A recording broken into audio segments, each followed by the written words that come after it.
ಚಿತ್ರದುರ್ಗದಲ್ಲಿ ಬಿಜೆಪಿಯ ಅಭ್ಯರ್ಥಿ ಗೋವಿಂದ ಕಾರಜೋಳ ಅವರು ನಾಮಪತ್ರ ಸಲ್ಲಿಸಿದ್ದಾರೆ.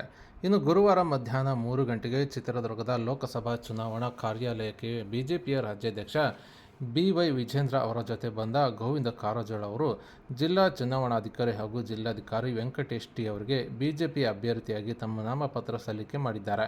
ಇನ್ನು ಈ ಸಂದರ್ಭದಲ್ಲಿ ಬಿಜೆಪಿಯ ರಾಜ್ಯಾಧ್ಯಕ್ಷ ಬಿ.ವೈ. ವಿಜೇಂದ್ರ, ಮಾಜಿ ಸಚಿವ ಮಾಧುಸ್ವಾಮಿ, ಮಾಜಿ ಮುಖ್ಯಮಂತ್ರಿ ಸದಾನಂದ ಗೌಡ ಸೇರಿದಂತೆ ಹಲವರು ಹಾಜರಿದ್ದರು. ಜನತಾ ಪಕ್ಷ ಜೆಡಿಎಸ್ನ ಎಲ್ಲ ಹೋಗಿ ಪ್ರತಿ ಮನೆಗೂ ಹೋಗಿ ಮತದಾರರ ಭೇಟಿಯಾಗಿ ಭಾರತೀಯ ಜನತಾ ಪಕ್ಷಕ್ಕೆ ನರೇಂದ್ರ ಮೋದಿಜಿಯವರ ಸರ್ಕಾರದಲ್ಲಿ ನಾವು ಎಲ್ಲ ಕೆಲಸ ಕಾರ್ಯಗಳನ್ನ